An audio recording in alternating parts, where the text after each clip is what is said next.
स्वागत है। आज सबसे पहला हमारी आज शुरुआत हो रही है एक बहुत ही अच्छे और बहुत ही महत्वपूर्ण टॉपिक छत्तीसगढ़ के बाल विकास से, जिसमें हम लोग आज देखने वाले हैं कि छत्तीसगढ़ के शिक्षक भर्ती जो अभी आगामी एग्ज़ाम में आने वाले हैं, इसमें सबसे महत्वपूर्ण जो पार्ट होता है वो होता है CDP का। CDP मतलब होता है चाइल्ड डेवलपमेंट एंड प्रोग्राम। मतलब इसमें हम लोग पूरा पढ़ेंगे पेडोलॉजी स्किल्स, ठीक है। चाइल्ड डेवलपमेंट का मतलब होता है बाल विकास, और इसी में शामिल होता है शिक्षा शास्त्र। इसके अंतर्गत हमारा जो छत्तीसगढ़ में शिक्षक भर्ती हैं वो एक होता है असिस्टेंट टीचर के लिए और व्याख्याता के लिए। असिस्टेंट टीचर में 30 नंबर का CDP रहता है, टीचर में 30 नंबर का CDP रहता था। अभी इस साल 100 नंबर का पेपर है, तो अभी देखना पड़ेगा कितना है। लेकिन मेजर लगभग 20% भाग जो रहता है इस एग्ज़ाम पे रहता है। इसमें भी लगभग इस साल नए पैटर्न में 15 नंबर का रहेगा, ठीक है। तो इस वजह से बहुत ही महत्वपूर्ण है। साथ ही साथ अभी नई जो शिक्षक भर्ती हैं उसमें घोषणा किया हुआ है कि माननीय सुप्रीम कोर्ट के अनुसार से जितने भी शिक्षक साथी हैं जो ऑलरेडी जॉब कर रहे हैं, ठीक है, और जॉब करने के साथ साथ ये मान के चलिए कि जब CTET चालू हुआ, जैसे कि सबसे पहला CGTET 2011 में आया, तो इसके पहले जितने भी शिक्षक साथी थे जो CTET क्वालिफाइड नहीं है, जो सेंट्रल गवर्नमेंट का होता है, या CGTET क्वालिफाइड नहीं है, अगर ये दोनों क्वालिफाइड नहीं हैं तो उनको अभी जो हाल ही में जो निर्णय आया उसमें तो उनके अनुसार से 2027 तक के आपको अपने CGTET क्लियर करने हैं। और CGTET क्लियर करने के लिए आपको CDP सबसे महत्वपूर्ण पार्ट है जो 30 नंबर का आता है। तो इस हिसाब से हम क्या करेंगे, प्लान करेंगे और उस प्लान के अंतर्गत CDP को पढ़ेंगे, ठीक है। अभी हम लोग चालू कर रहे हैं MCQ सीरीज, इसके बाद हम लोग थ्योरी सीरीज भी लाएंगे, ठीक है। तो ज़्यादा से ज़्यादा जुड़े रहने के लिए लाइक कीजिए, चैनल को सब्सक्राइब कीजिएगा, यही चैनल है, ठीक है। आगे अब हम लोग चालू करते हैं। सबसे पहले हैं छत्तीसगढ़ शिक्षक भर्ती चाइल्ड डेवलपमेंट बाल विकास एवं शिक्षा शास्त्र। टोटल हम लोग इसमें लगभग 10 क्वेश्चन को हम लोग सॉल्व करेंगे, ठीक है। तो चलिए शुरुआत करते हैं। सबसे पहले यह है बाल विकास एवं शिक्षा शास्त्र। इसमें बच्चों की साइकोलॉजी को अध्ययन करेंगे और साथ ही साथ उसके विकास के चरण को पढ़ेंगे। आज हमारा पहला टॉपिक है। पहला टॉपिक में हम लोग जो MCQ किए हुए हैं उस MCQ में सबसे पहला जो है विकास के चरण, इसका और भी पार्ट आएगा। दूसरा हम लोग पढ़ेंगे सबसे इम्पोर्टेंट टॉपिक अनुवांशिक एवं पर्यावरण, ठीक है। चलिए शुरुआत करते हैं। सबसे पहला क्वेश्चन रहेगा हमारा वो है वैलेंटाइन ने सीखने का आदर्श काल किस अवस्था को माना है। सीखने का आदर्श काल किस अवस्था को कहा जाता है। पहला शैशव अवस्था, दूसरा बाल्यावस्था, तीसरा किशोर अवस्था और चौथा प्रौढ़ अवस्था। आपको सबसे पहले ये थ्योरी क्लास अलग से आएगी जिसमें हम पढ़ेंगे कि बच्चों की जो अवस्थाएं होती हैं वो बच्चों की अलग अलग अवस्थाएं होती हैं। जैसे सबसे पहले जो आता है इसको हम लोग बोलते हैं नेटिव एज बोलते हैं। नेटिव एज का मतलब होता है कि जब बच्चा माँ के गर्भ में रहता है और माँ के गर्भ में ही क्या करता है, वह सीखता है। तो सबसे पहला अवस्था आता है, इसको हम लोग बोलते हैं प्रसव पूर्व अवस्था। दूसरा जो आता है वो आता है आपका शैशव अवस्था। इसके बाद जो आएगा पूरे बाल्यावस्था।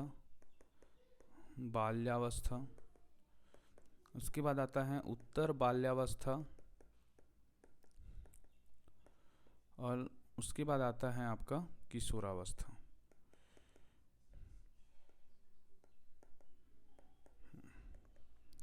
तो अलग अलग लोगों ने अलग अलग इसको बांटा है और उसके बाद अंतिम में जो आता है उसको प्रौढ़ अवस्था या युवा अवस्था मान सकते हैं, ठीक है, जो अंतिम स्टेज होगा।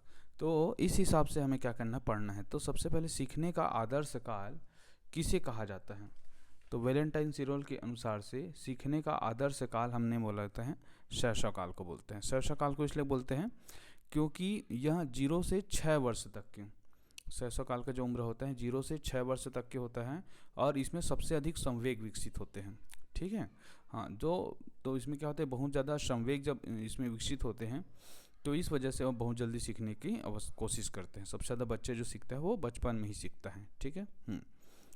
दूसरा हम लोग इसमें देखेंगे किस अवस्था को विकास की चरम अवस्था कहा गया है। तो विकास की चरम अवस्था किस अवस्था को कहा जाता है? तो इसका ऑप्शन है शैशवावस्था, किशोरावस्था, बाल्यावस्था, प्रौढ़ावस्था। तो सबसे चरम अवस्था किशोर अवस्था को कहा गया है। किसने कहा है? तो स्टेशनरी हॉल ने कहा है। ठीक है, स्टेशनरी हॉल ने, जो किशोरावस्था का जनक कहा जाता है, इसको क्या कहा जाता है? किशोरावस्था का जनक कहा जाता है, जनक कहा जाता है।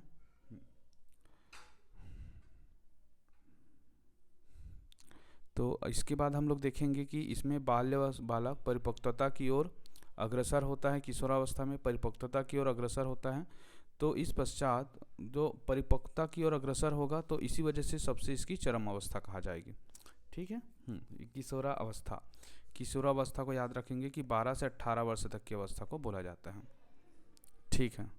बच्चों की प्रगतिशीलता का खालिस्तान कारण हो सकती है। तो बच्चों की प्रगतिशीलता में कौन से कारण हो सकते हैं? एक संसाधन समृद्ध वातावरण, सफल माता पिता हो सकते हैं क्या, एक आनुवांशिक दिनचर्या हो सकते हैं क्या। लेकिन यही सब तो हो सकते हैं, लेकिन सबसे बड़ा जो कारण होता है वो होता है आनुवांशिक और वातावरण के बीच अंतः क्रिया। आनुवांशिकता के गुण मतलब जैसे कि बच्चे अगर आईएएस हैं तो पिताजी आईएएस हैं या माताजी आईएएस हैं तो उसके जो गुण सूत्र है, गुण सूत्र के विकास के रूप में बच्चे में आएंगे। एक आईएएस के मस्तिष्क से आता है, एक गुण आता है। और वातावरण आपका कैसा है, अगर एक आईएएस का परिवार है तो उसके पढ़ाई का माहौल होगा, समझदारी का एक अलग लेवल होगा, तो इस हिसाब से क्या होगा, उसमें वो समझदारी आएगी, उसका विकास होगा। लेकिन अगर एक कोई गरीब बच्चा है, अशिक्षित है, बेरोजगार है, या बहुत सारी सामाजिक जो समस्या हैं अगर उससे ग्रस्त है तो उसके अंतर्गत क्या होगा, एक आपराधिक बालक या तो हो सकता है या तो वह एक पिछड़े बालक के अंतर्गत आने के चांसेस है। इसमें दोनों चीज़ें इंपॉर्टेंट है, आनुवांशिकता और वातावरण। खालिस्तान के कारण प्रतिभाशालिता होती है, आनुवांशिक रचना के कारण होती है, वातावरणीय अभिप्रेरणा की वजह से होते हैं, ये इन दोनों के संयोजन से होती है, या मनोसामाजिक कारक हो सकते हैं। तो इसमें आनुवांशिक रचना भी होता है और वातावरणीय अभिप्रेरणा, लेकिन ये दोनों है, इस वजह से इसका ऑप्शन हो जाएगा सी। ठीक है। आगे क्वेश्चन है आनुवांशिकता और पर्यावरण की भूमिका के बारे में निम्नलिखित में से कौन सा कथन सत्य है। तो सबसे पहले आपको पढ़ना है तो ऐसे अंडरलाइन करा लीजिएगा, इससे पता चलता है कि क्या निकालना है। सीखने और प्रदर्शन करने की एक बच्चे की क्षमता जीनों द्वारा पूरी तरह से निर्धारित होती है। तो जीन द्वारा पूरी तरह से कहा गया है, तो ऐसे शब्दों को आपको क्या करना है, कतई आंसर नहीं लेना है, क्योंकि जीन ही बस डिसाइड नहीं करता है, इसमें दोनों चीज़ डिसाइड करता है। अच्छी देखभाल और पौष्टिक आहार बच्चे के किसी भी जन्मजात विकार को दूर कर सकता है। तो किसी भी जैसे ऐसे शब्द हैं, इसको हम लोग अभी आगे ट्रिक के रूप में देखेंगे। किसी भी जन्मजात विकार को अच्छी देखभाल और पौष्टिक आहार खत्म नहीं कर सकता है। कुछ चीज़ ऐसा होती है जो जन्मजात होती हैं, जो पूर्वजों से या माता पिता से आ रहे थे, उसको आप किसी भी आहार देके या फिर देखभाल करके नहीं कर सकते। पर्यावरण केवल बच्चों के भाषा विकास में महत्वपूर्ण, केवल बच्चों के भाषा विकास बस में नहीं और बहुत सारी चीज़ों में करता है। तो ये भी गलत है, ये भी गलत है और ये भी गलत। सही उत्तर है विकास के कुछ पहलू आनुवांशिकता और कुछ अन्य पर्यावरण से अधिक प्रभावित होता है। मतलब कुछ पहलू आनुवांशिकता से और कुछ पहलू पर्यावरण से अधिक प्रभावित होते हैं। ठीक है, इस वजह से इसका आंसर हो जाएगा डी। इसके बाद आगे देखते हैं खालिस्तान जन्मजात व्यक्तिक गुणों का योगफल है। तो व्यक्तिक गुणों का जो योगफल क्या होगा, व्यक्तिक गुणों का योगफल हो जाएगा समानता, निरंतरता, वंशानुक्रम या युत्सा। तो सही उत्तर हो जाएगा आपका वंशानुक्रम। ठीक है, जन्मजात बोला है, जन्मजात व्यक्तिक गुणों का योगफल क्या होगा कि कोई व्यक्ति है उसमें अगर मान लिया जाए सिकलिन है, ठीक है, छत्तीसगढ़ में क्या है सिकलिन प्रॉब्लम होता है, ये वंशानुगत है, तो ये क्या होगा एक पीढ़ी से एक पीढ़ी से एक पीढ़ी से ऐसे आता है, तो ये वंशानुगत हो जाएगा और इसीलिए वजह से इसको क्या बोलते हैं, जन्मजात बीमारी बोलते हैं। ठीक है। आगे देखते हैं बालक विकास का क्या मतलब है। अभिप्राय मतलब होता है मतलब, तो विकास का क्या अर्थ है, बालक का सामाजिक क्षेत्र में विकास, बालक के भार का विकास मतलब शारीरिक विकास बोलेंगे इसको, शारीरिक विकास।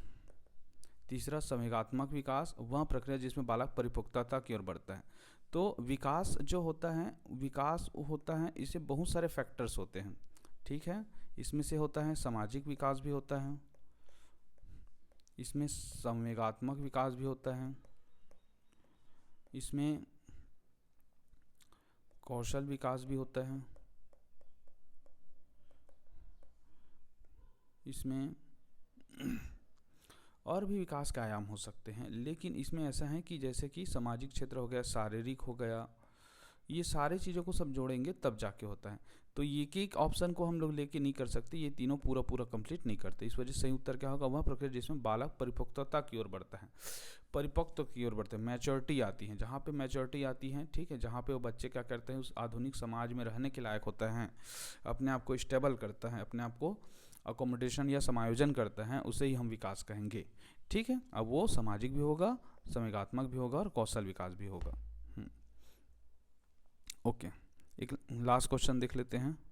विकास की निश्चित दिशा होती है, पैर से सिर की ओर होती है, सिर से पैर की ओर होते हैं, पैर से कमर की ओर होती है, या कमर से पैर की ओर होती है। तो जो बच्चे होते हैं, बच्चों में विकास किस प्रकार से होते हैं, तो एक होता है सिर से पैर और एक होता है पेट से चारों ओर तरफ से, ठीक है। तो जो मानव होते हैं, मानव में सिर से पैर की तरफ विकास होता है। सबसे पहले क्या बनता है, सिर बनता है, और सिर से फिर नीचे तरफ पैर बनते जाता है, ठीक है। और ये कहाँ पर होता है, तो ये होता है प्रसव पूर्व अवस्था में, प्रसव पूर्व अवस्था में, ठीक है। तो इस प्रकार हमने आज के जो क्वेश्चन की, इसमें एक क्वेश्चन और बचा, विकास में अभिवृद्धि, अभिवृद्धि क्या है, अभिवृद्धि क्या है, वजन की वृद्धि को बोलेंगे, ज्ञान की वृद्धि को बोलेंगे, या हम लोग आकार, सोच, समझ और कौशल की वृद्धि को बोलेंगे।